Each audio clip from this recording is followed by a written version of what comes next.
Hello and welcome to my channel. Today I'm sharing with you my 2020 bullet journal flip through. I know we are already halfway through 2021, but I never showed you my full flip through from last year and thought, why not? I hope that this video can give you some ideas and maybe some inspiration, and if you want to see more, follow me on Instagram at Handmade by Jess Lee. 2020 was my first year using an Archer and Olive notebook and I fell in love. The paper thickness and the quality of the book is really great and I really recommend. This is not sponsored or anything, but I do have a discount code JessLee10 for 10% off. I'll put a link in my description. Alright, let's get into it. I began the year with a simple yearly layout where I made sections for the birthdays and events that were coming up that year. Then I went on to my pixel tracker where I track how my mood is going every day, and also my grid spacing cheat sheet, which I think is a great thing that you can always refer back to, so you don't have to keep counting out the squares for each weekly or monthly spread, and you can just look at this and know straight away. And then onto January, I did a cactus watercolor theme that I really enjoyed, using a lot of greens.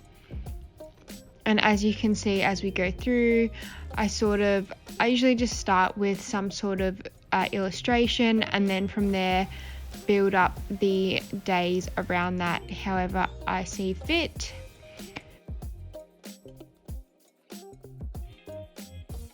Then onto February, I did my pointillism theme. Now this is something I've done a few times and I really enjoy it. It's basically where you just draw with so many little tiny dots and you build up these drawings. And this month I focused on animals and I'm really quite happy with how they turned out.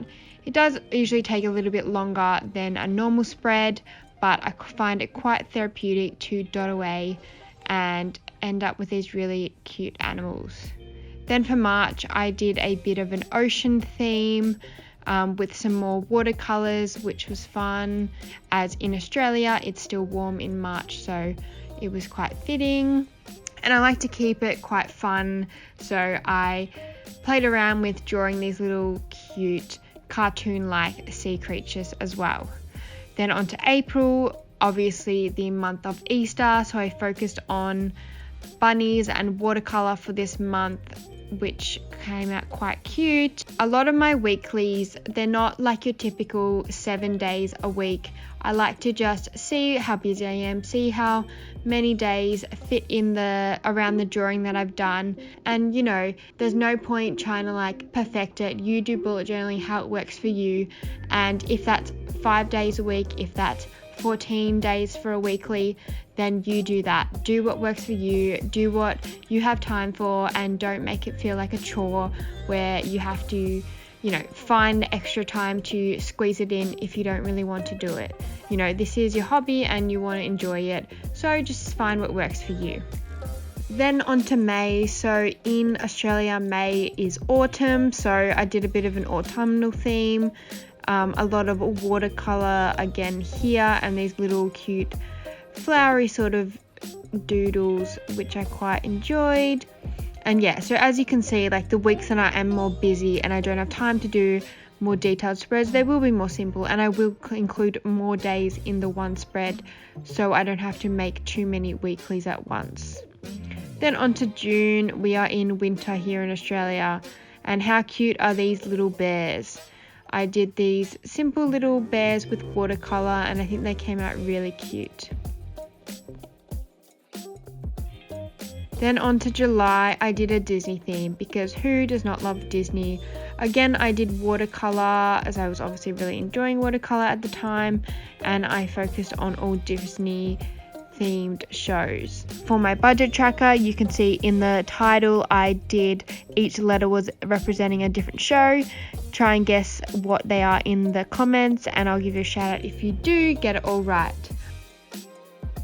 And as you can see, not all these spreads are perfect, but I'm not going to go in and edit them all and make it all look perfect to show you guys, because that's not reality, and all spreads don't have to be perfect.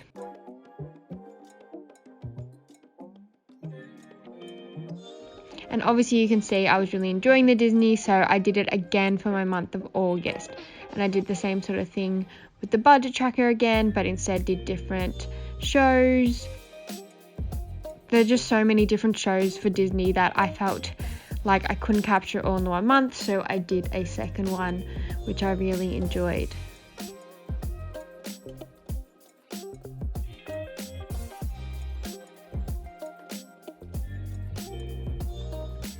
Then for the theme of September, I did Mario. I think this is the month I also got a Nintendo Switch, and I was loving all the Mario games, so I think that inspired me to do this theme.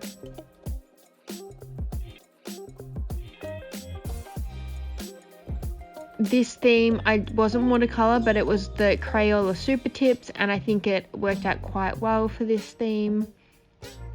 And it was also my birthday month, so I incorporated that into my weekly. Then October, Friends. This has to be one of my favorite themes because who does not love the show Friends? This monthly layout I didn't love and I didn't post it on my Instagram, but I'm still showing you because again, not every spread is perfect and that's okay. I did a mixture of super tips and colored pencils for this monthly, and I also included quite a few episode highlights that are really memorable from the show that other people that have watched the show will understand. Then November, I got these new like watercolor paints and I wanted to test them out, so I did a theme based around those, doing different landscape, sky artworks and basing my theme around that, which I enjoy trying something different. Then December, one of my favorite months. I love Christmas. I've obviously had to do a Christmas theme, starting with the Grinch, and then you can see my budget tracker is extra big because it is Christmas and we spend a lot in December. Then I did some Christmas Snoopy, and then just some cute little Christmas puns for the rest of the month. And that is my 2020 bullet journal flip through. Thank you so much for watching. If you'd like to give this video a thumbs up and subscribe, I would so appreciate that. And comment down anything below if you want to see anything else from me. And don't forget to follow me on Instagram at Handmade by Jess Lee, where I'm posting many times a week. And you can see more in depth about all different spreads and what I'm getting up to this year. And all my inspiration, everything is tagged on those posts as well. Hope you guys have a great day and goodbye.